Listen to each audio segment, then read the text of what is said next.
Sir, प्रणाम sir. काफी सारे लोगों ने ज्वाइन कर लिया। नमो नमः सर। नमो नमः सर्वेभ्यः नमो नमः। डॉक्टर द्विवेदी आप पढ़िएगा। हाँ नमो जब नमः आता जी। भाषा भाषः वर्तमान काल है, मध्यम पुरुष एक वचन। तुम पठति, तुम पढ़ते हो। तुम नमति, तुम नमस्कार करते हो। तुम वदति, तुम बोलते हो। तुम पश्यति, तुम देखते हो। तुम पृच्छति, तुम पूछते हो। तुम गच्छति, तुम कहते हो। तुम धावति, तुम दौड़ते हो। तुम अटति, तुम घूमते हो। तुम तिष्ठति, तुम खड़े हो। तुम उड़ति, तुम खेलते हो। बहुत सुंदर। मध्यम पुरुष का एक मिनट। हाँ डॉक्टर टंडन आप पढ़िएगा नेक्स्ट। मध्यम पुरुषा बहुवचन बहुवचनम। हाँ मध्यम पुरुषः बहुवचनम। हाँ यूयम आदथ, तुम हाँ। सब खाते हो, ये बहुवचन है तो इसकी बहुत हाँ। सारे लोग हैं। हाँ यूयम हसत, तुम सब हंसते हो। बहुत सुंदर। यूयम गायत, तुम सब गाते हो। गायत। यूयम गायत, हाँ तुम सब गाते हो। यूयम लिखत, तुम सब लिखते हो। हाँ यूयम वहत, तुम सब ढोते हो। यूयम पिबत, तुम सब पीते हो। यूयम पथत, तुम सब गिरते हो। यूयम यक्षः, तुम गच्छथ, तुम सब देते हो। यूयम निंदतः, तुम सब निंदा करते हो। यूयम न यथा, तुम सब ले जाते हो। अब देखिए नयथ जो शब्द है ये नी धातु से बना है। नी का अर्थ होता है ले जाने वाला। नेता शब्द भी नी धातु से ही बनता है। लीडर, लीड करने वाला, नेता। अब इसमें देखिए इंपॉर्टेंट चीज ये है कि जब एक उसमें रूप भी डाले थे हमने, जिसमें पट धातु के साथ डाले थे। पठति, पठतः, पठन्ते लट लकार के थे, प्रेजेंट टेंस के। पठति, पठतः, पठन्ते, पठसि, पठथः, पठथ, पठामि, पठावः, पठामः। तो इसमें हमारा उच्चारण भी ठीक होना चाहिए और हम लोग ये भी इसको समझ जाएंगे कि सह पठति, त्वम पठसि, अहम पठामि। तो त्वम युवान सह तौ ते, त्वम युवान यूयम और अहम आवाम वयम। ये इस तरीके से हमारे ये इस तरीके से नेक्स्ट। हाँ भाई साहब पढ़िए। उत्तम पुरुषः एक वचनम। हाँ अहम इच्छामि, मैं इच्छा करता हूँ। हाँ अहम नृत्यामि, हाँ मैं नाचता हूँ। नृत्यामि, नृत्यामि, अहम नृत्यामि, हाँ नृत्यामि, हाँ नृत्यामि। हाँ अहम स्मरामि, मैं स्मरण करता हूँ। हाँ अहम जिब्रामि, मैं सूंघता हूँ। हाँ जिब्रामि। अहम बसामि, मैं रहता हूँ। हाँ अहम वदामि, मैं बोलता हूँ। हाँ अहम गच्छामि, मैं जाता हूँ। हम्म अहम धावामि, मैं दौड़ता हूँ। हाँ अहम पृच्छामि, मैं पूछता हूँ। पृच्छामि, पृच्छामि, पृच्छामि, हाँ पृच्छामि, पृच्छामि। हाँ अहम पश्यामि, मैं देखता हूँ। हाँ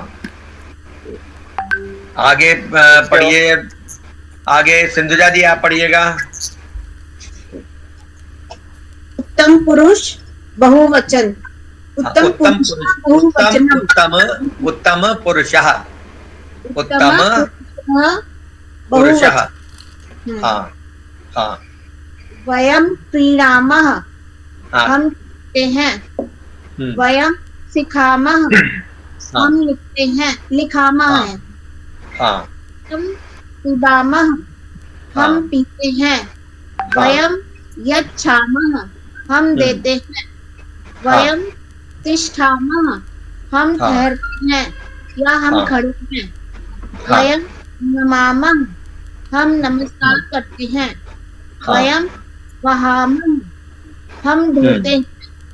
वयम नामः, हम लेते हैं। वयम भावामः, हम लेते हैं। वयम स्मरामः, हम लिखते हैं। बहुत सुंदर।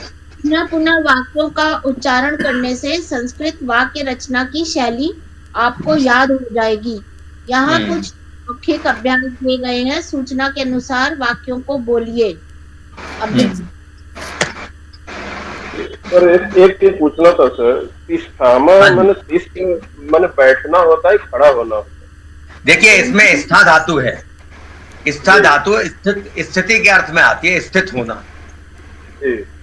तो उसके दोनों अर्थ होते हैं कि स्थित होना यानी ठहरना, और दूसरा खड़े होना। दोनों अर्थों में आता है, दोनों अर्थों में प्रयोग होता है। देखिए दोनों में लिखा हुआ है, हम ठहरते हैं और हम खड़े होते हैं। ये हमारा क्या रेफरेंस चल रहा है, प्रसंग क्या चल रहा है, उससे हमारा अर्थ समझ में आता है। और बैठने का क्या होता है? बैठने का क्या होगा? नहीं, उपविशामी, उपविशामी ना, बैठने का पूछ रहे हैं ना वो। हाँ, ये थोड़ा इसमें ये आपने बिल्कुल ठीक कहा डॉक्टर द्विवेदी। ये तिष्ठामा के अर्थ है बैठना। ये जो खड़े होना है ये थोड़ा ठीक नहीं है, ये होना चाहिए उत्तिष्ठामा। उत्तिष्ठ कहते हैं खड़े होने को। तिष्ठति के अर्थ है बैठना या स्थित होना, और उत्तिष्ठ के अर्थ है खड़े होना। उत्तिष्ठ, हाँ आप ठीक कह रहे हैं। ये खड़े हैं, ये खड़े भी हो सकते हैं, उसमें भी आ सकता है ये तिष्ठामा। लेकिन आप एक ही जगह बिल्कुल जैसे बिना हिले डुले खड़े हुए हैं, आप स्थित हैं, आप एक ही जगह पर स्थित हैं, उस अर्थ में अगर आ रहा है तो चाहे आप खड़े हुए हैं चाहे बैठे हुए हैं तो हो सकता है तिष्ठामा। क्योंकि जो स्था धातु है वो स्थिति के अर्थ में आती है। लेकिन नॉर्मली तिष्ठति मतलब बैठता है और उत्तिष्ठति खड़ा होता है। ठीक है। अंकी बिंदी आचार्य जी सर, ये उपाविष्ट शब्द में भी बैठने का ही होता है। उपविशति, हाँ उपविशति बैठने का होता है। 47वें श्लोक के दूसरे चरण में आता है। हाँ अर्जुन बैठ गया। हाँ सर वसति भी तो बैठने के लिए ही होता है। वस धातु, वस मेरे ख्याल से मैंने कहीं पढ़ा है। हाँ मैंने कहीं पढ़ा है वस। हाँ, एक ही धातु के कई कई अर्थ हो जाते हैं। वैसे उपविशति बैठने के अर्थ में आता है। सर बस मतलब रहना होता है ना? बस क्या चीज? रहना, बस। हाँ, नहीं वस धातु वैसे रहने के, बसने के अर्थ में ही आती है, लेकिन इसके और भी अर्थ होते हैं। अब वैसे भी जैसे उन्होंने लगा दिया उपसर्ग लगा दिया, उप तो अर्थ बदल गया, उपविशति बैठता है। उपविशति, हाँ वो वस धातु कहीं तो है। डॉक्टर अमिताभ आगे पढ़िए। सर इसमें एक क्वेश्चन था मुझे कि आपने बोला कि ये तिष्ठामः वाला शब्द जो है वो स्था धातु से है, तो हाँ। मैं ये लिंक नहीं बना पा रहा हूँ सर कि स्था से तिष्ठ कैसे आ जाएगा। ये पाणिनि जी का सब उनका विधान है। स्था धातु है और रूप इसी तरीके से चलते हैं। वो पूरा असल में इसका तो पूरी पाणिनीय व्याकरण है ना अष्टाध्यायी में, कि रूप कैसे बनते हैं। तो ये बहुत ही थोड़ी जटिल प्रक्रिया है। और ये मेरे ख्याल से हम लोग जब ग्रेजुएशन कर लेते हैं, एमए कर लेते हैं, उसके बाद ये सब पढ़ते हैं ये रूप बनते कैसे हैं। ठीक है सर। इसका भी पूरा विज्ञान है जी, कैसे कैसे रूप एक एक बनते हैं। अच्छी बात सर। सर एग्जाम में अगर आ जाए कि तुम ये तुम तिष्ठति, इसका अनुपात क्या हम लिखते हैं? तो हम तिष्ठति का, आप दोनों में से कोई भी अर्थ लिख देंगे, दोनों ठीक है। आप स्थित हैं, तुम तिष्ठति के अर्थ है आप स्थित हैं, आप बैठते हैं, आप स्थित हैं। बेसिकली जो अगर आप बिल्कुल एग्जैक्ट वर्डली मीनिंग अगर आप पूछेंगे तो इसका अर्थ हुआ तुम स्थित हो, त्वम तिष्ठसि। ठीक है, डॉक्टर अमिताभ आचार्य जी। पढ़िएगा आगे। जी सर। आचार्य जी, यस सर। सर ये आसीत शब्द एक है, आसीत, उसके माने हाँ। भी बैठता है। हाँ, हाँ, वो भी उस अर्थ में आया है के मासीत क्या व्रजेत भाषा किम, उसी में है। के मासीत व्रजेत किम, वह स्थित प्रजत से का जी भाषा, सर, जी सर, जी वहाँ स्थित पर, प्रजत से का भाषा, वो है, वहां पर भी आता है। जी आसीत। जी। के मासीत व्रजेत किम। सर अब पढ़ें। डॉक्टर अमिताभ पढ़िएगा आगे। अभ्यासः अ हाँ। पूर्व पृष्ठों पर मुद्रित वाक्यों का वचन परिवर्तन कर उन्हें पुनः पढ़िए। हाँ। एक वचन से बहुवचन में और बहुवचन से एक वचन में। उदाहरण, त्वम पठसि। ये चूंकि क्या कहना चाहिए, एक वचन में है, इसलिए इसका बहुवचन हो जाएगा यूयम पठथ। हाँ, अर्थ भी बताते जाइए। अच्छा, तुम पठसि का अर्थ हुआ तुम पढ़ते हो। हाँ। और यूयम पठथ का मतलब का अर्थ होगा तुम सब पढ़ते हो। हाँ, वेरी गुड। पठथ, वेरी गुड।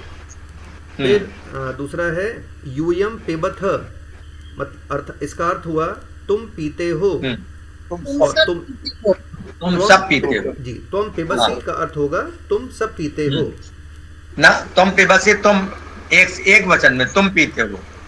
यूयम पिबथ, तुम सब पीते हो। हाँ सॉरी सर, मैंने उल्टा कर दिया है। यूयम पिबथ का मतलब हुआ का अर्थ होगा तुम सब पीते हो, और तुम पिबसी का अर्थ होगा तुम पीते हो। जी। हाँ।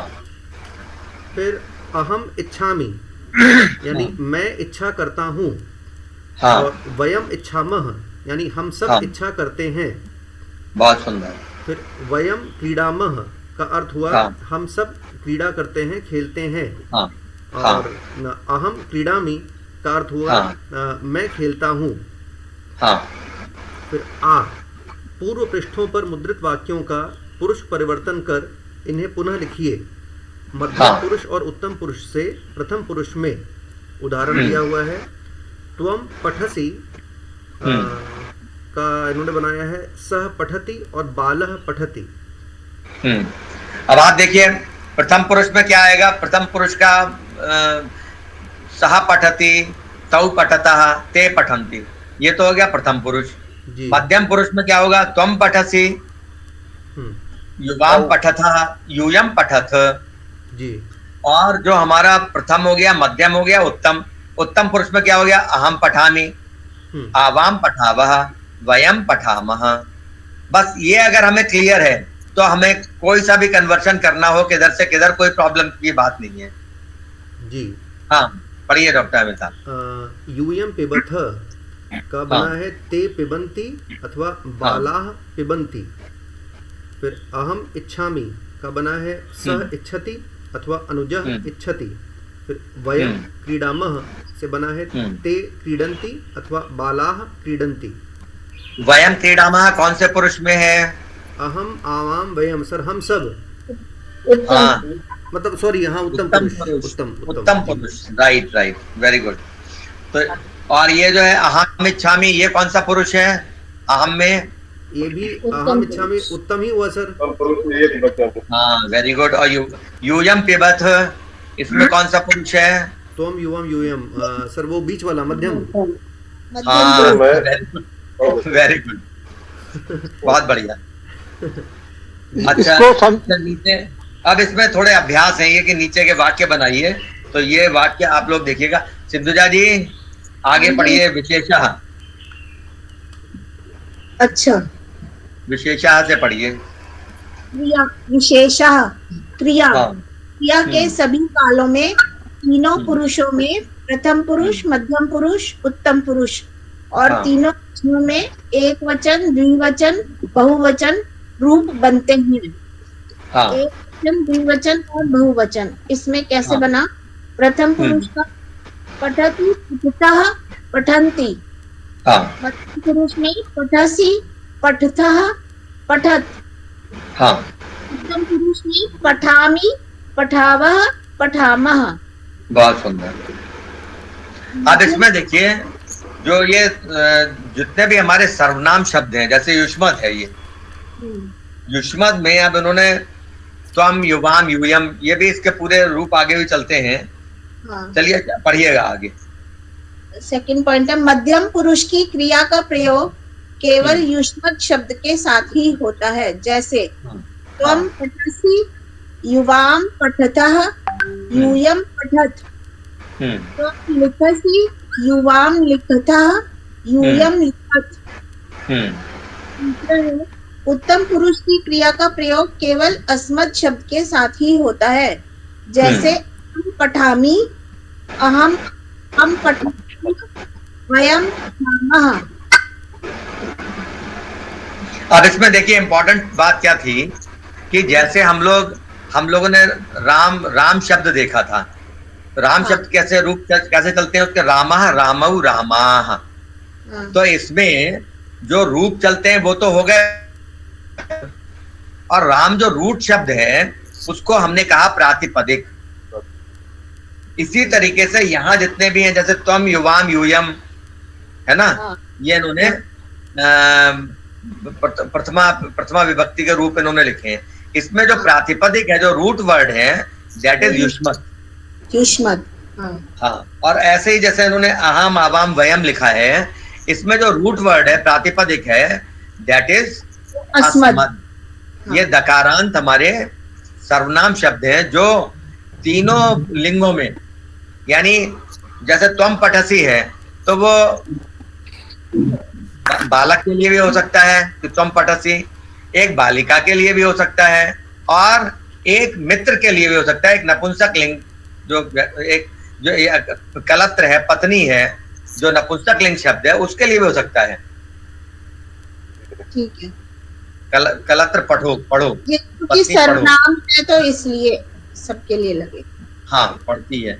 तो ये जो है, ये जो सर्वनाम शब्द है, इससे अब ये आइडेंटिटी यहाँ पर, यानी तीनों में एक ही जैसे रहते हैं, चाहे ये आपका जो है पुल्लिंग हो, चाहे स्त्रीलिंग हो, चाहे नपुंसक लिंग हो। तो केवल हम सर्वनाम शब्द से आइडेंटिफाई नहीं कर सकते कि ये किस लिंग के बारे में हम बात कर रहे हैं, वो रेफरेंस से हमें पता चलेगा। ठीक है, वो शुरू में संज्ञा यूज करके फिर उसके बाद सर्वनाम यूज करते हैं ना, उससे बता। हाँ, अहम लिखामि, हाँ, आम लिखावः, वयम लिखामः। हाँ। पॉइंट है, अस्मत् और युष्मत् इन दो शब्दों को छोड़कर अन्य सभी संज्ञा शब्दों तथा सर्वनामों के साथ प्रथम पुरुष के ही क्रिया रूपों का प्रयोग होता है। हाँ। जैसे सह गच्छति, सा गच्छति, तत् गच्छति। बालकः क्रीडति, सुधा वदति, फलं पतति। संस्कृत में क्रिया लिंग को सूचित नहीं करती, तीनों लिंगों के में क्रिया का रूप समान रहता है। बालकः गच्छति, बालक जाता है। बालिका गच्छति, बालिका जाती है। वाहन गच्छति, वाहन जाता है। गच्छति, ये रूप तीनों लिंगों में समान है। अतः वाक्य में जो कर्ता निदर्शक पद है उससे ही लिंग ज्ञान हो सकता है।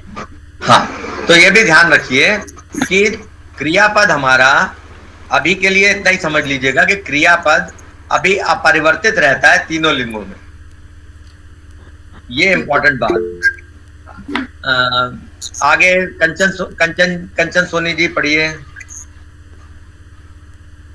सर मुझे एक क्वेश्चन था। हाँ बताइए सर।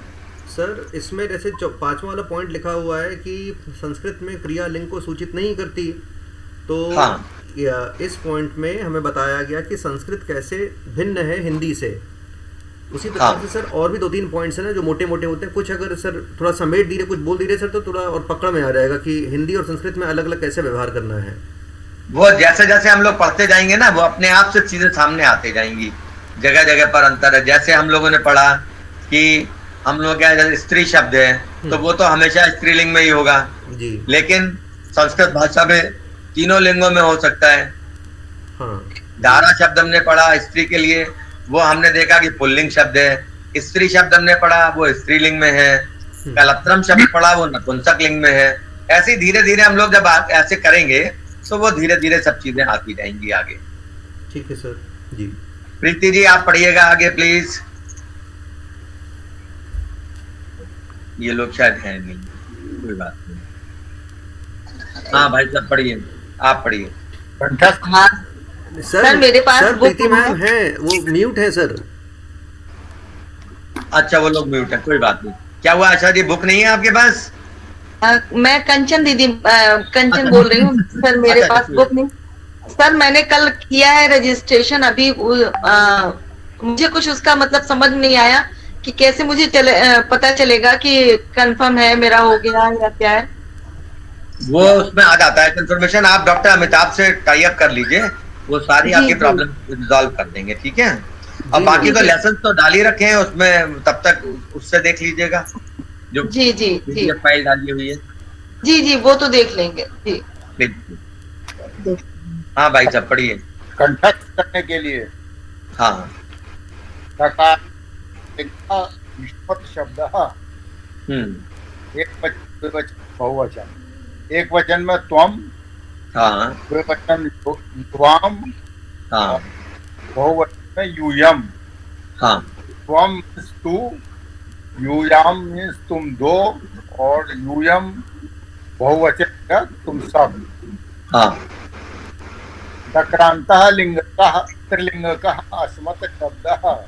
त्रिलिंगकः, त्रिलिंगकः।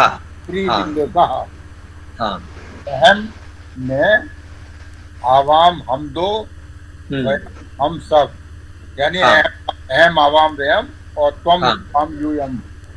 हम्म, एक वचन द्विवचन बहुवचन।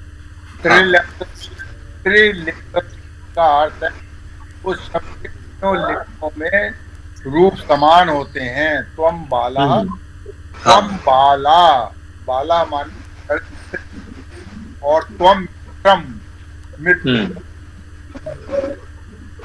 मतलब त्वम का स्टेटस सेम रहता है, हाँ। चाहे वो जो है हमारा पुल्लिंग बाला के लिए प्रयोग करें, चाहे हम बाला स्त्रीलिंग में प्रयोग करें, और चाहे हम नपुंसकलिंग मित्रम के लिए प्रयोग, ये अनचेंज रहता है। इसके बाद इन्होंने ये बताया है कि अनुस्वार लेखन के क्या नियम होते हैं। जैसे इन्होंने बताया रामः गृहम गच्छति, राम घर जाता है।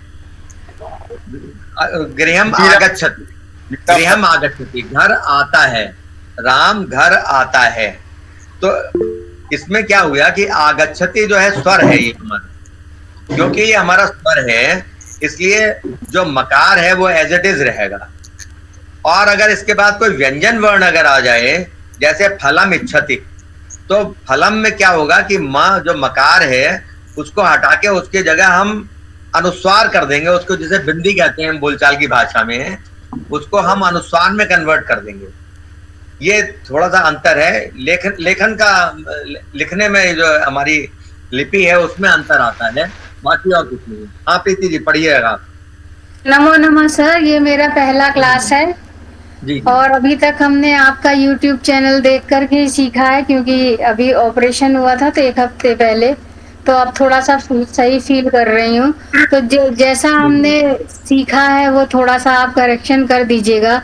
संज्ञा शब्द का क्रिया से हमने जोड़ा है। हाँ, हाँ।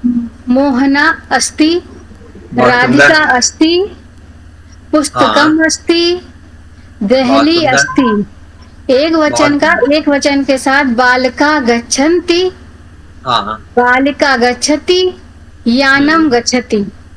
और पित्र पृच्छन्ति, याना चाचा पूछते हैं, अम्बा पचती, माता पकाती हैं। और रामा के उच्चारण में सर हाँ पितृव्या पृच्छन्ति, पृच्छति, पितृव्या पृच्छति, पृच्छति।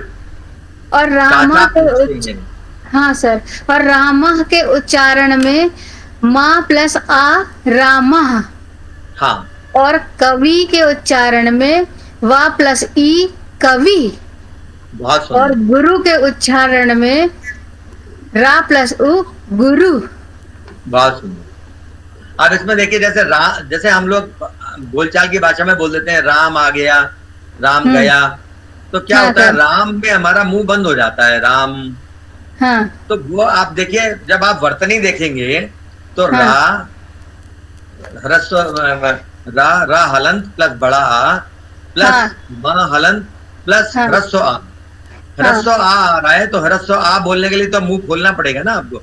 राम राम, आपका जो लिप्स बंद हो जाते हैं वो शुद्ध उच्चारण नहीं है, राम। इस तरीके से हम मतलब आपसे मतलब इन जनरल है, नॉट फॉर यू। तो वो जो हम लोग बोलते हैं उसमें हमारा उच्चारण होना चाहिए राम, जो आ भी आ रहा है ना उसके अंदर, इस तरीके से होना चाहिए।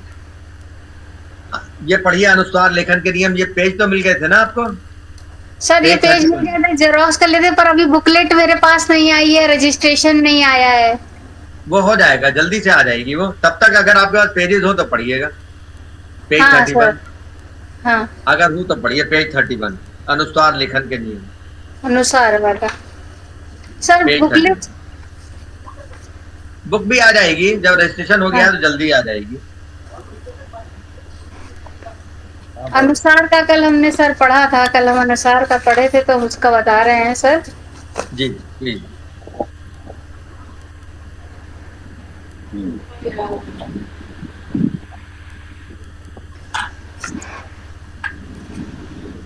हाँ सर इसमें फल मधुरम अस्ति, तो नहीं पेज 31 से पढ़िए। पेज 31 में जो अनुस्वार लेखन के नियम है नीचे। सर बुकलेट तो है नहीं और वो आया नहीं है पीडीएफ। चलिए कोई बात नहीं, कोई बात नहीं। डॉक्टर अरविंद जितना हमने अनुसार समझा है उतना बस सुन लीजिए हमसे। हाँ बता दीजिए जी। फल मधुरम अस्ति, तो ला के पीछे व्यंजन आया है माँ, तो अनुसार लगेगा नीचे रा, और पीछे माँ के पीछे जो है वो स्वर आया है तो वो मधुरम हो जाएगा, और ऊपर माँ जो माँ के आगे जो ला आया है उसमें ऊपर अनुसार लग जाएगा। बहुत सुंदर। और देखिए और नियम सिंपल ये है कि जैसे फलम है, फलम क्या हुआ इसमें मकार है, एंड में म है ना, इसको मकार बोलते हैं, ये उसके अंदर मकार है। अब फलम के बाद अगर कोई हमारा स्वर वर्ण अगर आ जाता है जैसे फलम अस्ति, तब तो ये एडिटिव रहेगा, इसमें कोई चेंज नहीं आएगा।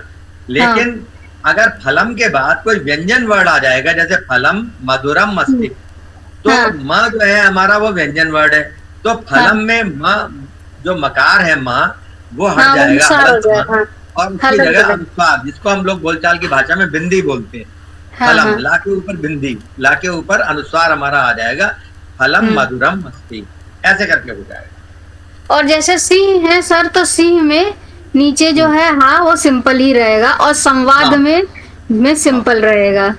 बिल्कुल बिल्कुल सर ये अक्सर यूट्यूब देख करके सीखा है अभी हमने। नहीं बहुत बढ़िया, वेरी गुड। प्रीति जी ने ऑलरेडी इंटरमीडिएट किया हुआ है संस्कृत से। हाँ sir, well qualified, full marks थे पूरे। अरे wonderful wonderful. Doctor Arvind Dwivedi आप पढ़िए। जी लेखन नियम है। अनुस्वार लेखन के नियम। अनुस्वार के बाद जब कोई स्वर वर्ण आता है तब अनुस्वार के स्थान पर अनंत म लिखना चाहिए। उदाहरण रामः गृहम् आगच्छति, मीरा फलम इच्छति। इन उदाहरणों में अनुस्वार के बाद क्रमशः आ और ई ये स्वर वर्ण आए हैं, इसलिए अनुस्वार के स्थान पर अनंत म लिखा गया। अनुस्वार युक्त शब्द अगर वाक्य का अंतिम पद हो तो भी उसके स्थान पर मकार अनंत म लिखा जाता है।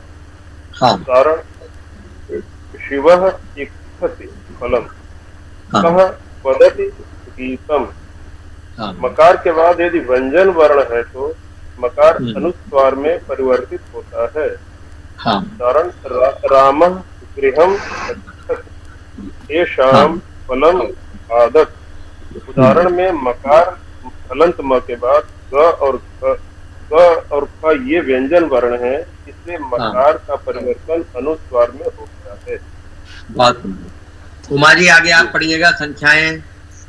जी समझाइए उन्हें सर। कंठस्थ कीजिए। तो इसको और एक्सप्लेन कर दीजिए। एक सेकंड उमा जी। हाँ डॉक्टर द्विवेदी, अभी ये क्लियर नहीं हुआ ये?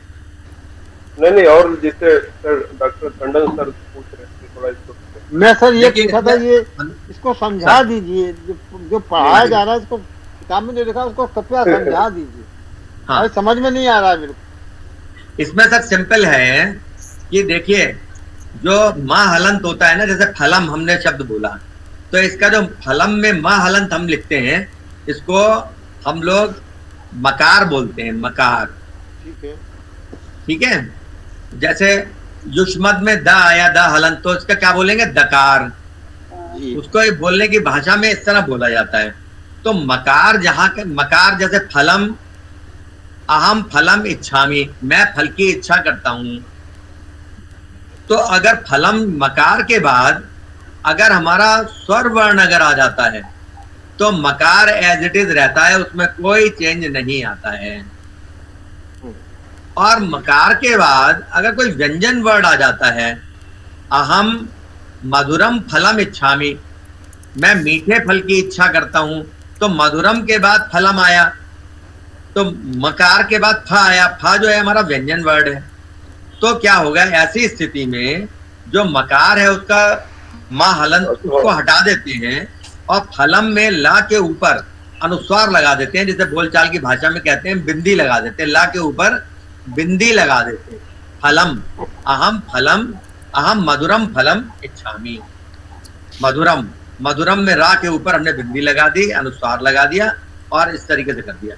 तो सिंपल सी बात हो गई। इतना सा हमें याद रखना है। और अगर एंड में, अगर किसी वाक्य के एंड में अगर मकार आ रहा है, जैसे अहम इच्छामि फलम, तो फलम में मकार एंड में आया, तो वो एज इट इज रहेगा, उसमें किसी तरीके का कोई चेंज नहीं आता। ठीक है जी जी जी। अब आगे उमा जी पढ़िएगा। गिनती पढ़िए। विशेषण कहाँ गई गिनती? आई आगे है ना। हाँ, पेज नंबर। हाँ, गिनती पढ़े ना सर? हाँ, संस्कृत में पढ़िए। एकम। अच्छा, एकम एक, द्वे दो, त्रीणि तीन, चत्वारि चार, पंच पांच, षट छह, सप्त सात, अष्ट आठ, नव नौ, दश दस, विंशति 20, त्रिंशत् 30, विंशति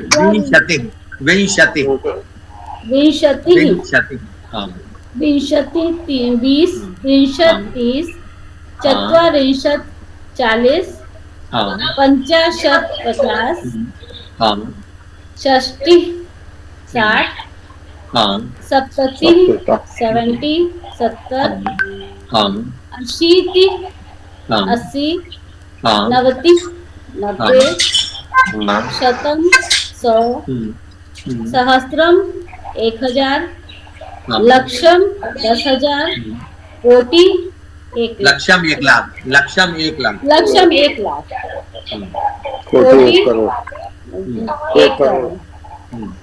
सहस्त्रम की वर्तनी बताइए। सहस्त्रम, इसकी जरा वर्तनी बताइए जी। स हलंत स और अ, फिर हलंत ह, हाँ, प्लस अ, हाँ, फिर स हलंत रा हलंत, स हलंत स, हाँ, फिर अ, फिर रा हलंत। ना सहस्त्रम, सा के बाद रा बोल रही है ना? नहीं, स के बाद सहस्त्रम। अच्छा, स है, आधा स है, तो स हलंत स, फिर र, हलंत रा, हलंत र, फिर अ, फिर हाँ, म, हलंत म। बहुत सुंदर। अब इसको बहुत लोग गलत उच्चारण करते हैं, सहस्त्रम बोलते हैं। तो वो समझ ले, वो हमें ध्यान रखना है कि अशुद्ध उच्चारण है, ये सहस्रम शब्द है, सहस्रम। इसमें तो र जो लगा ये पूरा है, स आधा। हाँ एग्जैक्टली, जो ये सहस्रम में है ये स आधा है और र पूरा है। इसको हमें ध्यान देने की आवश्यकता है यहाँ पर, ठीक है सर? माँ हलंत होगा, अंतिम में माँ हलंत होगा।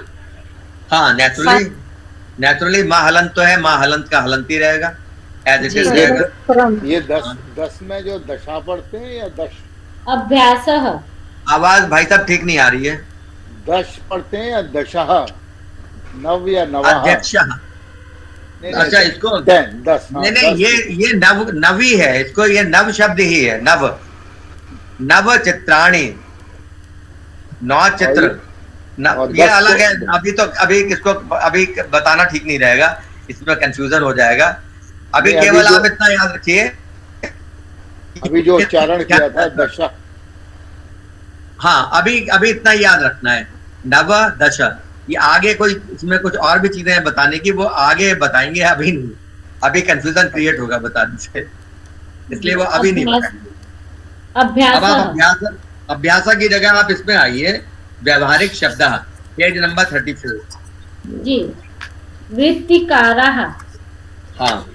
चित्रकारः, वृत्तिकारा क्या होते हैं? वृत्तिकारः, वृत्तिकाराः काम करने वाले, वृत्तिकार हैं जो कार्य करने वाले, कार्य करने वाले। चित्रकारः, चित्रकार, चित्रकार जो चित्र बनाते हैं। भारवाहः, भार ढोने वाला। चर्मकारः, मोची। नर्तकः, नर्तक। सैनिकः, सैनिक। कर्मकरः, कर्मचारी। लिपिकारः, लिपिक। नटः, अभिनेता। धीवरः, मछुआरा। सुवर्णकारः, सुनार। इन सभी के स्त्रीलिंग रूप इकारांत होंगे, जैसे चित्रकारी और भारवाही।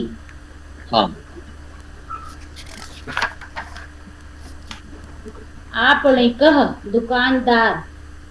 विक्रयिकः, विक्रेता। गोपालकः, गोपाला। सेवकः, सेवक। अध्यापकः, अध्यापक। लेखकः, लेखक। कृषकः, किसान। प्रबंधकः, प्रबंधक। निर्देशकः, निर्देशक। पाचकः, रसोइया। चालकः, चलाने वाला। आरक्षकः, सिपाही। अर्चकः, पूजा करने वाला। इन शब्दों के स्त्रीलिंग रूपों के लिए इन शब्दों के साथ ई का जोड़ना होगा। उदाहरण, आपणिका, विक्रयिका। अब जैसे उन्होंने उदाहरण दिया है व्याधा, पहेलिया। अब इसका अगर हमें स्त्रीलिंग बनाना होगा तो क्या बनेगा? व्याधिका। व्याधा। मेरे ख्याल से पता नहीं व्याधा बनेगा, व्याधिका बनेगा, क्योंकि आपणिका का उदाहरण दिया है इन्होंने। नहीं सर, इसका तो कहे अकारांत होगा ना, आकारांत होगा ये। वैद्य, वैद्या और हाँ व्याद्या, पता नहीं, उसका क्रॉस चेक कर लेंगे। नीचे दिया हुआ ही है, नीचे दिया हुआ ही है, जिसमें तो इका लिखा है।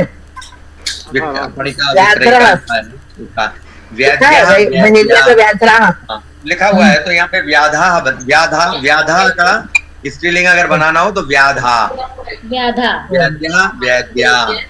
अच्छा उदाहरण भी दिया है, देखिए वैद्या उदाहरण दिया, इसका उदाहरण दिया, बताइए। अगर चिकित्सक हो, चिकित्सिका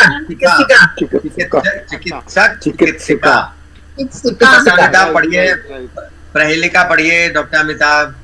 सर क्वेश्चन भी थे कुछ, एक पूछ लूं अभी? हाँ प्लीज पूछिए जी। सर इसमें वृत्तिकारा में जो सैनिक शब्द है उसका अगर स्पेलिंग बनाना होगा तो क्या सैनिकी कहेंगे सर? कहाँ पर है ये? सर पेज नंबर 34 पर जो लास्ट का सेकंड लास्ट लाइन है, सैनिका। सैनिका, सैनिका तो इसमें नीचे उदाहरण दिए ना कि सब में ई लगना है, सैनिकी। हाँ, तो मतलब इस तरीके से देखते हैं तो लगता है कि सैनिकी बनना चाहिए, लेकिन थोड़ा सा सैनिकी सोचने में अटपटा लग रहा है। दिया भी है, नर्तकः नर्तकी जी, चर्मकारः चर्मकारी, तो मतलब सैनिका सैनिकी ऐसे बनेगा। सैनिकी सही शब्द है इसका मतलब? सैनिकी सही शब्द। आप प्रीति जी बताइए। सर नापिता का क्या होगा? नायिका? नायिका इसमें कहाँ लिखा हुआ है? नायिका तो स्त्रीलिंग है ऐसे ही। नायिका, नायिका तो स्त्रीलिंग है ही। नायक, नायिका तो स्त्रीलिंग है। नायक, नायिका। सर के लिए कह रही हैं। बाल बनाने वाले नापिता। नापिका, अच्छा नापिका नापिका, नापिका कहाँ दिया हुआ है? नापिक, नापिका सर, नापिक, नापिका नहीं सर, नापिता होता है ना, नापिता। नापिका, नापिका नापिका हुआ ना, नापिका पुल्लिंग में हो गया, नापिका स्त्रीलिंग में हो गया। बालक बालिका, सर नापिक नापिका। सर क्षमा ऐसे करिएगा, पेज नंबर 11 पर सर, पेज नंबर 11 पर पॉइंट नंबर 19 है, नापिताः मुंडयन्ति। तो नापिका बहुवचन में है ना वो तो जी, नापिका तो बहुवचन में है ना। तो हाँ और सर तंतु वाया, तंतु वाया, तंतु वाया ये कहाँ दिया हुआ है? उसी में बुनकर। पेज नंबर 11 पर पॉइंट नंबर 20 है। 20 नंबर। एक एक करके हम लोग डिस्कस करें, पहले प्रीति जी का समाधान कर दें। तंतु वाया, तो तंतु वाया क्या हुआ? हमारा पुल्लिंग शब्द हुआ, पुल्लिंग तो है। हाँ तंतु सर, वाया, तंतु वाया स्त्रीलिंग में हो गया। अब ये तो अभ्यास से ही हम लोग आएंगे, क्योंकि इसका कोई स्पेसिफिक नियम कह पाना बड़ा मुश्किल है, क्योंकि स्पेसिफिक नियम नहीं है। कहीं पर ये बड़ी हो जा रही है, कहीं बड़े आ में चेंज हो जा रहा है। समय के अनुसार पूछिएगा सर ये तो क्या कंटेस्ट करना पड़ेगा? नहीं नहीं, ऐसे व्यवहार से अपने धीरे धीरे अभ्यास से आते जाएंगे, व्यवहार में अपने आप से आते जाएंगे। सर एक और भी ऑब्जर्वेशन था सर, पेज नंबर 32 पर। हाँ, अब 32 पर सर जहाँ वो संख्या वाला दिया हुआ है, तो उसमें हाँ। विंशति, सप्तति हाँ। और अशीति, ये 3 ऐसे शब्द दिए हैं सर जिसमें विसर्ग लगा हुआ है, बाकी कहीं पर विसर्ग नहीं लगा। थोड़ा सा इसलिए मन में उलझन होती है कि कुछ नियम है क्या इसमें, कैसे पकड़ेंगे इसे? हाँ, इसमें नियम है, इसके रूप चलते हैं और 1 to 4 के जो है सारे लिंगों में चलते हैं, बाकी पर लिंगों से इसके इंडिपेंडेंट हो जाते हैं। ये हम आगे पढ़ेंगे। इस स्टेज पर इन सबको डिस्कस करने से कंफ्यूजन क्रिएट होगा, इसलिए मैंने डेलिबरेटली उनको डिस्कस नहीं किया है। अच्छा, इसमें जैसे रूप लिखे हुए हैं अभी फिलहाल आप वैसे ही उनको याद कर लीजिए। जैसे हम लोगों ने 1 2 3 4 संख्या याद की थी बचपन में, वैसे 1 2 3 चत्वारी अभी इनको याद कर लीजिए। ठीक है, ठीक है सर। और सर इसमें ये जो 6 के लिए षट लिखा हुआ है सर, हम लोग षष्ठ पढ़ते हैं, षष्ठ सही है या ये षठ ही सही है? नहीं देखिए, षष्ठ जो है ना वो षष्ठम पाठा, छठा पाठ, 4th लेसन, 4 भी पढ़ा हमने, 4th भी पढ़ा। तो षष्ठम जो पढ़ते हैं हम वो उस अर्थ में पढ़ते हैं, छठा पाठ। अच्छा, 6th लेसन, 6th, ठीक है। वो हम आगे वो सब चीजें में क्लियर होंगी। षठ के मतलब 6, षष्ठ के मतलब छठा। अच्छा सर, ठीक है, ठीक है जी। प्रहेल का पढ़िए डॉक्टर अमिताभ, पेज नंबर 35। प्रहेलिका, प्रहेलिका। किमिच्छति नरः काश्यां भूपानां कोरणे हितः, को वन्द्यः सर्वदेवानां दीयताम् एकम उत्तरम। इसका अर्थ है मनुष्य क्षमा करिए, मनुष्य काशी में क्या चाहता है? राजा युद्ध में किसकी इच्छा रखते हैं? सभी देवताओं का कौन पूजनीय है? एक उत्तर दीजिए इन तीनों सवालों का। मृत्युंजय, मृत्यु आ गई इसमें, युद्ध में आ गया जय। इसमें भगवान ध्यान दीजिए। हाँ, इसमें थोड़ा ध्यान दीजिए। किम इच्छति, क्या इच्छा करता है? नरः काश्याम, अब ये काशी से बना है शब्द, जो काश्याम बना है सप्तमी एक वचन में है। नरः काश्याम, नर काशी में, व्यक्ति काशी में क्या इच्छा करता है, ये पहला प्रश्न हो गया। इसका मृत्यु। उत्तर उन्होंने एंड में दे रखा है, उसका अर्थ है मृत्यु। चाहता है मृत्यु मुझे मिल जाए तो मेरी सदगति हो जाए। भूपा नाम को रणे हिता, और राजाओं का रण में क्या हित है? विजय हो जाए, जय। जय, जय जो है विजय होना उनका, उसमें हित है उनका। तो वंद्या सर्वदेवानाम, कहा वंद्या, कौन वंदनीय है? सर्वदेवानाम, सभी देवताओं का, सभी देवताओं में वंदनीय कौन है? दीयताम एकम उत्तरम, इसका एक उत्तर दीजिए। तो इसका जो उत्तर दिया हुआ है वो है मृत्युंजय। मृत्युंजय। अब इसमें देखिए इंपॉर्टेंट बात यह है ध्यान रखने की कि मृत्युंजय, वैसे तो मृत्युम हुआ कि मैं छत्ते न रहा काश्या मृत्युम, और राजा क्या चाहता है? राजा जय चाहता है। तो जब इन दोनों शब्दों को जोड़ा तो मृत्युंजय बन गया। मृत्युंजय में अगर आप देखें, पेज नंबर देखिए 39 का एंड में दे रखा है मृत्युंजय। तो इन्होंने जो चा जा यहाँ वाला वो है, उन्होंने उसको अनुस्वार को हटा के इसका प्रयोग कर लिया है। तो जब वर्तनी हमने एक्सप्लेन की थी तो इस वाली चीज को भी बताया था। ये जो अनुनासिक वर्ड है वो हम जो भी हमारा वर्गीय व्यंजन होता है उसके अनुसार हम उसको चेंज करते हैं। जैसे गंगा, गंगा में हम लोग क्या करते हैं? काका गा गा गा, गा के बाद फिर गा आया तो काका गा गा गा, गंगा। वैसे तो गा के ऊपर हिंदी में तो हम लोग अंकी बिंदी लगा देते हैं, हिंदी में तो चल जाता है, लेकिन अगर संस्कृत अगर हम कर रहे हैं तो गा के ऊपर अंकी बिंदी लगा के लिखना वो गलत है, वो त्रुटिपूर्ण है। ठीक है। ऐसे शंकर होता है, शंकर में ना और रका लगता है। हाँ एग्जैक्टली, शंकर, शंकर जैसे हम लोग हिंदी में लिख देते हैं, शाह के ऊपर अंकी बिंदी लगाई और लिख दिया।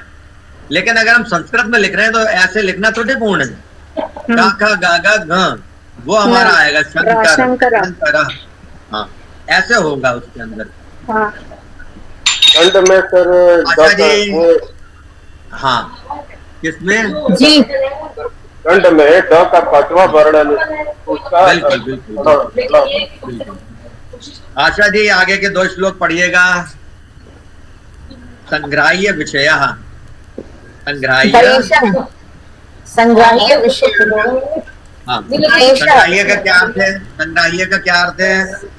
संग्रह करने लायक, हाँ, संग्रह करने योग्य, संग्रह करने योग्य विषय। ये देखिए बहुवचन में विषय, विषया बहुवचन में, विषय का बहुवचन।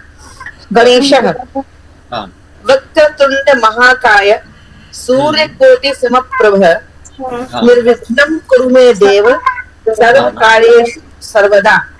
वक्रतुंड मतलब टेढ़ी सूंड वाले, महाकाय, महाकाय बड़ी काया वाले, विशाल काया वाले, कोटि सूर्य समप्रभ करोड़ों सूर्यों के समान प्रकाश वाले। इसमें एक कंफ्यूजन है, ये तो सही है, अक्सर लोग जो पढ़ते हैं वो कहते हैं सूर्य कोटि समप्रभ। कोटि सूर्य समप्रभ, कोटि सूर्य सही है, लेकिन आप कहीं नहीं देख, नहीं सूर्य कोटि कर देते, कोटि सूर्य नहीं, सूर्य कोटि। वो दोनों तो एक ही बात है, सूर्य कोटि हो या कोटि सूर्य हो, लेकिन तो ऐसा, लेकिन है सही तो कोटि सूर्य ही है ना। कोटि करोड़ों सूर्यों के समान प्रभाव वाले या प्रकाश वाले। निर्विघ्नम, यहाँ पे निह विघ्नम है, निह क्या रेफा चला गया विघ्नम के ऊपर। बहुत सुंदर। मेरे निर्विघ्नम मतलब मेरे विघ्नों को विघ्नों रहित करे, विघ्नों को हरे। कुरु में देव, कुरु ये वो है लोट का। कौन सी धातु है?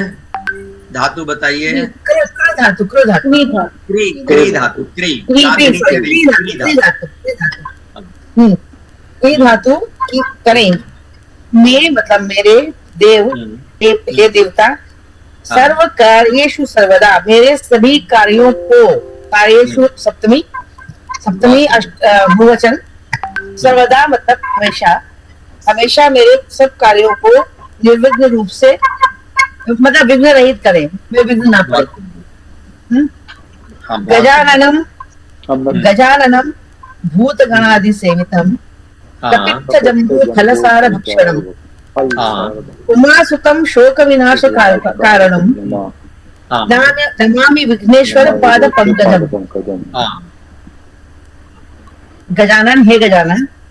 हाँ, अब ये गजानन का नाम देखिए है गजाननम, ये द्वितीय विभक्ति एक वचन में है। गजाननम हाँ द्वितीय विभक्ति है। गज आननम, गज के समान सर वाले। हाँ भूत गणादि सेवितम।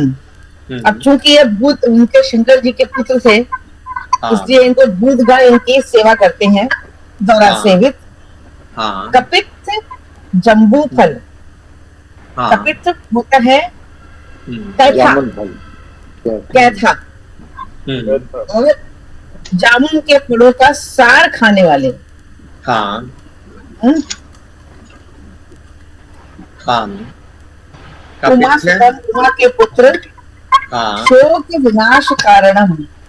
शोकों का मतलब हम सभी भक्तों के शोक का नाश करने वाले, नाश का कारण बनने वाले। हाँ नमामि, मैं आपकी नमन करता हूँ। विघ्नेश्वर, विघ्नों को हरण करने वाले, विघ्नों के स्वामी। पाद पंकजम, आपके पैरों के चरण, आपके चरण कमलों को मैं वंदन करता हूँ। नमामि पाद पंकजम। बहुत। अब इसमें देखिए ध्यान देने की बात इतनी सी है कि अहम गजाननम नमामि, मैं गजानन का नाम करता हूँ। अब बाकी जितने भी शब्द हैं, चाहे वो भूत गणादि सेवितम हो, वो सारे के सारे विशेषण है। वो कपित जम्बू फल चारु भक्षणम, फल सार भक्षणम, फल सार भक्षकम, फल सार भक्षकम। उमासुतम, ये भी विशेषण है। शोक विनाश कारणम, ये भी विशेषण है। और विघ्नेश्वर पाद पंकजम, ये भी विशेषण है। तो विशेषण शब्द जो जितने भी हमारे विशेषण शब्द हैं, वो विशेष के ही अनुसार आएंगे, क्योंकि वो द्वितीय विभक्ति एक वचन में है गजाननम, इसलिए इन सबको भी द्वितीय विभक्ति एक वचन में प्रयोग किया गया है। अभी केवल पासिंग रेफरेंस के लिए ये बातें बता रहे हैं, इसको अभी ऐसा कोई हमें याद नहीं रखना है। अहम गजाननम भूतगणादि सेवितम कपित जम्बू फलचार भक्षणम भक्षकम उमास्तम शोक विनाश कारणम विघ्नेश्वर पाद पंकजम नमामि। पाद पंकजम। हिना जी ने अभी तक कुछ नहीं पढ़ा है। हिना जी आप पढ़िएगा, ये कथा पढ़िए पेज 37। सर यहाँ एक बात हो रही थी महात्मा, तो उन्होंने कहा कि देवताओं में सबसे पहले डायबिटीज गणेश जी को हुआ था। हाँ। तो इसीलिए वो कपित और जामुन ये दोनों एंटी डायबिटिक्स है, इसलिए वो खाते थे। अब ये प्रभावित कहाँ है, ये तो है ज्यादा थी ना, इसीलिए डायबिटिक्स केस खाते थे। उन्हें लड्डू भी खाते थे ना, उसका कारण भी था उनके साथ। और नाम यहाँ जामुन का लिया गया है। और जामुन मोदक नहीं कहा गया है, मोदक नहीं कहा गया है। सब बड़ी सिंबॉलिक चीजें हैं ये, इनको अलग अलग कथाओं में एक्सप्लेन किया गया है। मुझे बहुत सारी वो कथाएं याद नहीं है लेकिन ये सब बड़ी सिंबॉलिक चीजें हैं ये सारी। सर कपित का फल जो है वो जो कत्था डालते हैं पान में लोग, वो वही एक ही होता है, दूसरा होता है कत्था? नहीं कैथा होता है। कैथा फल तो वैसा होता है ना, खट्टा वाला जो खूब होता है, बड़ा सा हार्ड स्किन वाला, हार्ड स्किन, और अंदर से बहुत खट्टा होता है, बेल जैसा। हाँ प्रीति जी, आप भी कुछ पूछ रही हैं, बताइए। सर हम चाहते हैं कि क्लास खत्म करने के बाद जब आप खत्म करोगे तो संस्कृत का कोई एक ऐसा चमत्कारिक श्लोक आप हमें बताएं कि हम जब जो सीख रहे हैं हम लोगों को बताएं कि देखो कितनी परिपूर्ण और चमत्कारिक लैंग्वेज है संस्कृत। इनफैक्ट हमारे जितने संग्राह्य विषय में जितने श्लोक दे रखे हैं ना, वो ऐसे चमत्कारिक श्लोक हैं। ये धीरे धीरे अपना अर्थ रिवील करते हैं। हम लोग तो अभी सुपरफिशियल लेवल पे इनको देखते हैं, जब गहराई में जाते हैं तो एक एक शब्द अपने आप को बताता है कि कितना रहस्य भरा हुआ है। हाँ तो सर हम चाहते हैं एक श्लोक आप थोड़ा सा जब क्लास खत्म करें तो उससे खत्म करें। चलिए वो भी करेंगे। जब हम जो लास्ट श्लोक करते हैं, जैसे ईशावास्य वास्योपनिषद का श्लोक है, उससे हम लोग खत्म करते हैं, वो भी बहुत चमत्कारिक श्लोक है। हाँ सर, ये सब चमत्कारिक श्लोक है। कथा कौन पढ़ेगा? भाई साहब आप पढ़ो कथा। जी पेज मैं नंबर पढ़ रही 37। कथा कौन से या, पेज? सर, मैं या नेक्स्ट टाइम पढ़ेंगे, एक पढ़ लेते हैं, छोटी सी कथा है, पढ़ लेते हैं हम लोग। पढ़ ले। चतुरः काकः हाँ एकः काकः अस्ति हाँ, सः बहु अर्थ भी बताती तृषितः जाइए, अर्थ भी बताती जाइए। एक कौवा है, हाँ सः बहु तृषितः, सः बहु तृषितः, हाँ वह बहुत प्यासा है, हाँ सः जलार्थम भ्रमति, हाँ वह जल के लिए घूम रहा है, हाँ, भ्रमति घूमता है, घूमता है। हाँ तदा ग्रीष्म कालः, हाँ गर्मी है, तब ग्रीष्म काल है। अब इसमें एक बात ध्यान देने की है, देखिए कि तदा ग्रीष्म कालः, तब ग्रीष्म काल है। अब है भी हम लोग हिंदी में जब बोलेंगे तो तब ग्रीष्म काल है, लेकिन संस्कृत में तो लिखा नहीं है, अस्ति आना चाहिए था ना यहाँ, तदा ग्रीष्म कालः अस्ति। तो जहां ऐसे और क्रियापद के बिना कोई भी हमारा वाक्य पूर्ण होता नहीं है, तो हम क्या करते हैं कि ऐसे में जो पद हमारा मिसिंग है, कर्ता पद और क्रियापद, ये मस्ट होते हैं हमारे किसी भी वाक्य को बनाने के लिए। अगर इनमें से कोई भी मिसिंग है तो हम उसको प्रिज्यूम कर लेते हैं, उसका अध्याहार कर लेते हैं। जैसे यहाँ पर ग्रीष्म कालः अस्ति, इसमें अस्ति का हम अध्याहार कर लेंगे हम, ठीक है। तो हम ये बोलेंगे तदा ग्रीष्म कालः अस्ति, या बिना बोले भी ठीक है? हमें बोलना नहीं है, लेकिन हमें पता होना चाहिए कि यहाँ अस्ति लिखा नहीं गया है, लेकिन अगर हमसे पूछा जाएगा तो हम ये बताएंगे कि इसमें क्रियापद अस्ति है, जो लिखा नहीं गया है, इसका हमने अध्याहार किया, ठीक है। कुत्रापि जलम नास्ति, हाँ, कहीं भी जल नहीं है। हाँ, काकः बहु दूरम गच्छति, वह बहुत दूर चला जाता है। हाँ, बहुत दूर जाता है। तत्र सः एकम घटम पश्यति, हाँ, वहां वह एक घड़ा देखता है। हाँ, काकस्य अतीव संतोषेण भवति, संतोषः, संतोषः भवति, हाँ, वह बहुत संतोषित होता है। हाँ। अब यहाँ थोड़ा सा एक बात ध्यान देने की है, हालांकि वो लेटर स्टेज पर आएगी, लेकिन हम अभी उसको पॉइंट आउट कर देते हैं। कौवे को बहुत संतोष होता है, अतीव संतोष होता है, तो को तो हमारा द्वितीय विभक्ति में होना चाहिए था, कर्ता ने कर्म को, और यहाँ काकत से जो है षष्ठी विभक्ति में प्रयुक्त हुआ है ये जी। तो यहाँ बस इतना ध्यान रख लीजिए कि षष्ठी विभक्ति विकल्प की तरह कई जगह प्रयोग हो जाती है। उससे हमें अर्थ को अध्याहार कर लेना चाहिए कि कौवे को अतीव संतोष होता है, कौवे को अतीव संतोष होता है।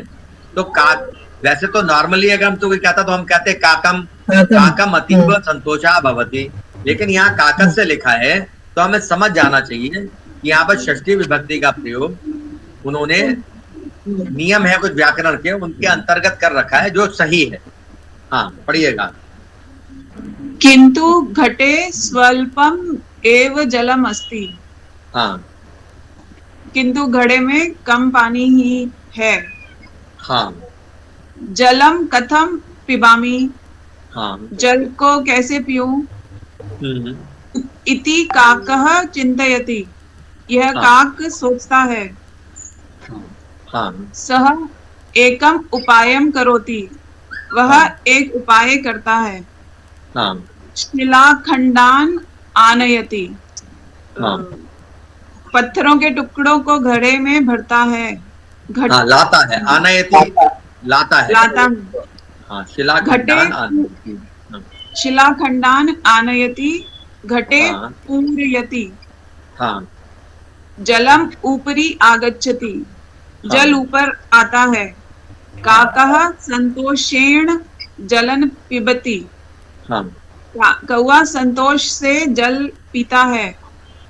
ततः गच्छति, हाँ, जाता है, फिर जाता है। हाँ, ततः उसके बाद चला जाता है, उसके बाद जाता है। तो ये देखिए छोटी सी एक कहानी है, ये जो कथा है उससे हम लोग को संस्कृत भाषा से हमारा परिचय होता है धीरे धीरे। तो ये जो नेक्स्ट हम लोग पढ़ेंगे नेक्स्ट उसमें तब वांग्मय परिचय और इस वाले आगे के जो हमारे बचे हैं उनको हम उसके बाद करें, ठीक है। Sir in the mean time sir हाँ। कथम शब्द जो इसमें है चौथी वाली लाइन में, जलम हाँ, कथम हाँ। पिबामी, तो कथम सर कथा हाँ। से कुछ संबंधित होना चाहिए ना उसमें, ना ना जल कैसे वो पी? अगर कथा से संबंधित होता तो कथाम होता, फिर कथाम कथा से संबंधित होता।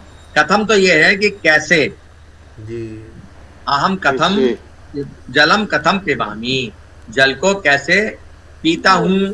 अब क्योंकि लट लकार में इन्होंने प्रयोग कर लिया है इसलिए जल को कैसे पीता हूँ, मतलब जल को कैसे पीऊँ, ठीक है यहाँ पर इस तरीके का है, ठीक है। ठीक है सर। मतलब सर उसमें मतलब क्या ऐसा उसका भाव है कि कहो अब जल कैसे पीऊं, मतलब ऐसा कुछ बात थी या? एक्चुअली यहाँ पर लिखना चाहिए था पिबानी, क्योंकि अभी तक इन्होंने लोट लकार का प्रयोग किया नहीं है बुक अभी हम लोगों के इस लेसन में, इसलिए अगर हमें यही कहना होता कि जल को कैसे पीऊं तो लोट लकार का प्रयोग करना होता, जलम कथम पिबानी। लेकिन यहाँ क्योंकि अभी तक उन्होंने बुक में अभी इन्होंने ये एक्सप्लेन किया नहीं है सेकंड लेसन में, इसलिए इन्होंने ऐसा लिखा है। जी सर इसमें भी सर यही होगा ना, अहम जलम कथम पिबामी। हाँ अहम, अब देखिए ये भी इंपॉर्टेंट बात है, जैसे अहम इन्होंने नहीं लिखा यहाँ पर, अहम का क्या है हमने अध्याहार कर लिया, ये अहम लिखा नहीं उन्होंने। जैसे हिंदी में भी हम लोग बोलते हैं जल कैसे पीऊं, तो उसका अर्थ यही है कि मैं जल कैसे पीऊं, मैं हमने बोला नहीं लेकिन मैं से ही अर्थ, जल कैसे पीऊं, पानी तो आप दे नहीं रहे, पानी कैसे पीऊं जलम कथम पिबानी।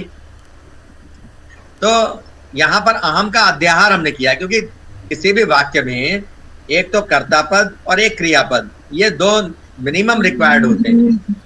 अगर वो किसी वजह से नहीं दिख रहे हैं हमें वाक्य में तो हम उनका अध्याहार करेंगे, ठीक है सर। कुल मिलाकर के कैसे, हिंदी के कैसे शब्द के लिए संस्कृत में कथम कहते हैं, कह सकता हूँ ऐसा? हाँ, कथम शब्द जो है अव्यय शब्द है, जैसे हिंदी में हम लोग कैसे बोलते हैं वैसे ही कथम इसको भी बोलते हैं, संस्कृत में कथम बोलते हैं। ठीक सर। मैं कैसे जाऊं, अहम कथम गच्छानि। अच्छा। मैं कैसे बोलूं, अहम कथम वदानी। ठीक सर जी। तो कथम जो है वो अव्यय शब्द है, वो सब जगह एक जैसा रहता है जी, बदलता नहीं किसी भी स्थिति में। जी सर। सर उसी प्रकार से ना एक और शब्द का था। हाँ। सर अगर उसका कुछ सर विश्लेषण कर दें उस शब्द का भी, जो ये अनुस्वार है तो हाँ। ये मतलब स्वर के पहले है या मतलब अनु और स्वार शब्दों का थोड़ा सा तोड़ करके बताइए सर, ये क्या क्यों ऐसा नाम दिया गया इसको? अनुस्वार का अर्थ अनु, जैसे अनुगमन, पीछे पीछे चलना। तो अनुस्वार का वैसे तो अगर आप वैसे अर्थ देखना चाहें तो स्वर के जो पीछे पीछे चलता हो अनुस्वार, लेकिन वो आपको अर्थ नहीं करना है। अनुस्वार एक तरीके से जो नेजल साउंड है ना, अनुनासिक, वो सब उससे संबंध है इसका।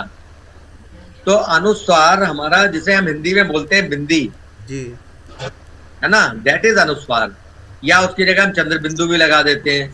ये सारे के सारे अनुस्वार में ही आते हैं। ये चंद्र बिंदु लगा दिया, बिंदी लगा दी, मकार है, ये भी अनुनासिक है, माँ अनुस्वार वही कन्वर्ट हो जाता है। मतलब हिंदी अगर आप बोलचाल की भाषा में समझे तो जिसको हम लोग हिंदी में बिंदी बोलते हैं दैट इज अनुस्वार।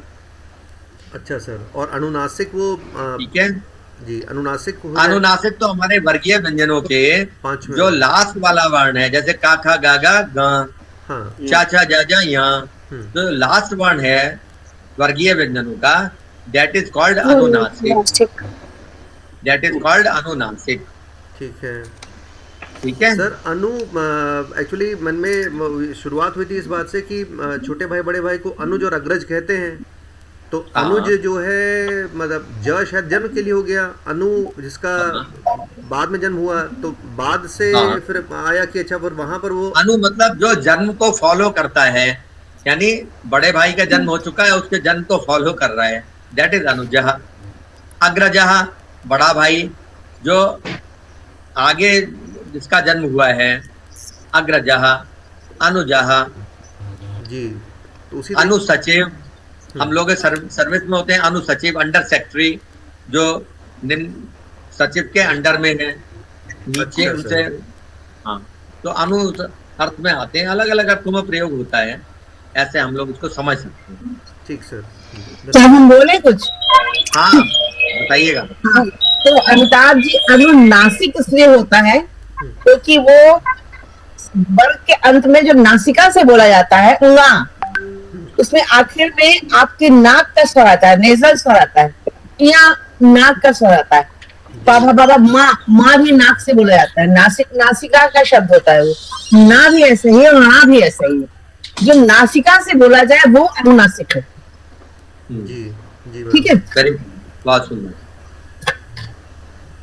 अब आशा जी शांति पाठ भी करिए, और वो जो श्लोक है जो हमारा का जी जी जी बिल्कुल, हम समझ गए, कितना गहरा, बताइए। ओम द्यौः शान्तिरन्तरिक्षं शान्तिः, पृथिवी शान्तिरापः शान्तिरोषधयः शान्तिः, वनस्पतयः शान्तिर्विश्वे देवाः शान्तिर्ब्रह्म शान्तिः, सर्वं शान्तिः शान्तिरेव शान्तिः सामा शान्तिरेधि। ओम शान्तिः शान्तिः शान्तिः। ओम पूर्णमदः पूर्णमिदं पूर्णात् पूर्णमुदच्यते पूर्णस्य पूर्णमादाय पूर्णमेवावशिष्यते। ओम शांतिः शांतिः शांतिः। अर्थ भी एक्सप्लेन करिए इसका, ईशावास्योपनिषद का। पूर्णमदः, पूर्णम अदः, अदः मतलब दूर, जो ब्रह्म है, जो ब्रह्म है वो पूर्ण है। बहुत सुंदर, वो पूर्ण है। पूर्णम इदम, और हम सब ये जीवात्मा ये भी पूर्ण है। बहुत सुंदर। पूर्णात्, पूर्ण से पूर्णम उदच्यते, पूर्ण से पूर्ण उत्पन्न होता है। बहुत सुंदर। पूर्ण से पूर्णम आदाय, पूर्ण को निकाल दिया जाए तो भी पूर्णम पूर्ण ही अवशिष्यते, पूर्ण ही बचता है। बहुत सुंदर। मतलब उस ब्रह्म से, एक ब्रह्म है, एक जीव है, ब्रह्म से जीव निकलता है, और ब्रह्म से जीव निकलने के बाद भी ब्रह्म भी पूर्ण है, जीव भी पूर्ण है, दोनों पूर्ण। बहुत सुंदर, ठीक है। ईशावास्योपनिषद का ये बहुत ही इम्पोर्टेंट श्लोक है। और अभी डॉक्टर नम्रता स्टाइल में बता दिया जाए, जैसे माँ होती है, माँ पूर्ण है, बच्चे को जन्म देती है, बच्चा भी पूर्ण है, वैसे ब्रह्म माँ है और जीव बच्चा है। जब माँ से बच्चा निकलता है तो माँ भी पूर्ण रहती है और बच्चा भी पूर्ण रहता है। ये उस तरह से, ठीक है सर। अच्छा, इदम माने ये समझे या जगत समझा जाए? जी, इदम माने मैडम जी ये क्या जीवात्मा समझे या जगत समझे? जीवात्मा सर, इदम ये है, यह हम, इदम ये नजदीक वाला, अदा दूर वाला।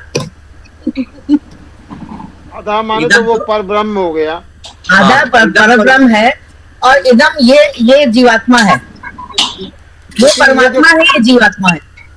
नहीं, लेकिन ये जो किताब है ईशावास्य, इसमें इदम के माने लिखा है यह जगत भी।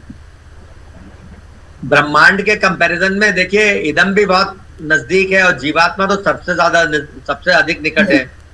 तो इसके जीवात्मा भी है, अक्षर में लिखा हुआ है यह जगत भी, दोनों ही अर्थ हैं इसके, दोनों ही अर्थ हैं। ब्रह्म से ही जगत की भी उत्पत्ति हुई है, और ब्रह्म से ही जीव की भी उत्पत्ति हुई है। जी चलिए, बहुत सुंदर।